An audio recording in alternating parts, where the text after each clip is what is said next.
High court తీర్పు ధిక్కరణ పేదలకు అందించే స్థలంలో ఇసుక ర్యాంపులకు అనుమతి. హైకోర్టు తీర్పు ధిక్కరణ హైకోర్టు స్టేటస్ కో ఆర్డర్ను సైతం అధికారులు పక్కన పెట్టి ఇసుక ర్యాంపుల స్టోరేజ్ను 2 సంవత్సరాలకు పర్మిషన్ ఇవ్వడంతో గత కొన్ని ఏళ్లుగా ఇళ్ల స్థలాలు వస్తాయని ఎదురుచూస్తున్న పేదలకు నిరీక్షణగానే మిగిలింది. వివరాల్లోకి వెళితే కాకినాడ ప్రభుత్వ ఐటీఐ వెనుక సర్వే నెంబర్ 144/1, 144/3లలో భూదాన యజ్ఞభూమి 4 ఎకరాల 7 సెంట్ల భూమిని ఆనాడు పేదలకు ఇవ్వడానికి సంసిద్ధమయ్యిందని, అయితే హైకోర్టులో ఉండటంతో ఎప్పుడు మా స్థలాలు వస్తాయని పేదలు ఎదురు చూస్తున్న నేపథ్యంలో కొంతమంది అధికారులను వినియోగించుకొని హైకోర్టులో ఉన్న స్టాటస్ కో ఆర్డర్ కూడా లెక్క చేయకుండా ఇసుక ర్యాంపు స్టోరేజీ కోసం 2 సంవత్సరాల లీజుకు ఇవ్వడంతో బుధవారం స్థల లబ్ధిదారులు ఆందోళన చేశారు. ఈ సందర్భంగా మాజీ ఎంపీటీసీ రాయుడు అనిల్ మాట్లాడుతూ, ఎన్నడూ లేని విధంగా హైకోర్టు స్టాటస్ కో ఆర్డర్లు కూడా లెక్క చేయకుండా అధికారులు తమ సొంత నిర్ణయాలతో రాజకీయ నాయకులకు తలవగ్గి పనిచేస్తూ ఇసుక ర్యాంపు స్టోరేజ్కి 2 సంవత్సరాలు లీజుకు ఇవ్వడం ఎంతవరకు సమంజసమని ప్రశ్నించారు. ఒక ప్రైవేట్ పార్టీకి లీజుకు ఇవ్వడం బదులు అదే పేదలకే 2 సంవత్సరాలకు లీజుకు ఇస్తే వాళ్ళు బతుకులు బాగుంటాయి కదా అనే ఆలోచన కూడా లేదనా ప్రశ్నించారు. కలెక్టర్ గారిని కూడా కలిసి స్పందనలోకి వెళ్ళినప్పుడు కలెక్టర్ గారితో స్వయంగా నేను మాట్లాడాను. జేసీ గారితో మాట్లాడితే ఆయన మీరు మీ పర్మిషన్ లేనిదే మీరు ఏది కూడా అలౌ చేయమన్నాము, కానీ మళ్ళీ అలౌ చేసేసారు. మేము అందరం కలిసి మేము ఒప్పుకోవట్లేదు, మా భూములు మాకు ఇవ్వాలి, మాకు ఫామ్ 4 ఇచ్చేస్తే ఇంత లీజ్కి ఇచ్చేంత గొడవ ఉండదు. 2014 నుంచి మేము ఫైట్ చేస్తున్నాము.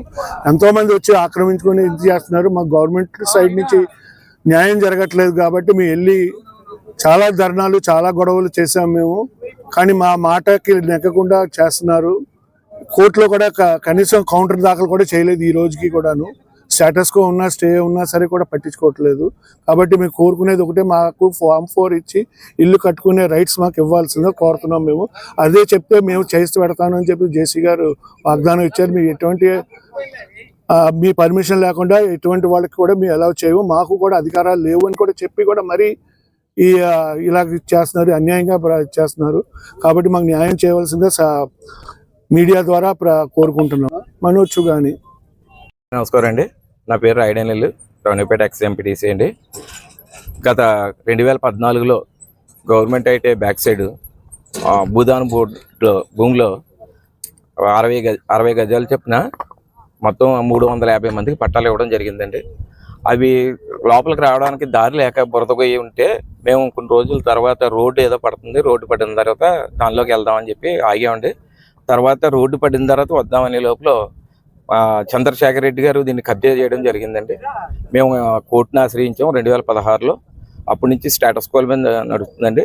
మేము అంతా ధర్నా చేసి ఆ కోర్టులో ఉందని చెప్పి ఆపుకోగలిగాం. ఈరోజు ఏమైందంటే కరెక్ట్గా మొత్తం మేము అన్నీ అయిన తర్వాత స్థలంలోకి వద్దామనే లోపల ఎవరికో గనుల శాఖ వాళ్ళకి అది లీజుకి ఇస్తున్నాం అని చెప్పి కలెక్టర్ గారు ఇచ్చారని చెప్తున్నారు. కలెక్టర్ గారు సంతకం కాదు, మరి ఎవరిదో తెలియదు. మేము ఎమ్మెల్యే గారు అంటారు ఫోన్ చేసి 2 నెలలే అందాకే అడ్జస్ట్ అవ్వండి అంటున్నారు. మేము ఒప్పుకోమండి, భూదాన బోర్డులో ఇచ్చిన వాటికి మీరు ఇవ్వడానికి పర్మిషన్ ఇవ్వడానికి ఎవరని అడిగాం.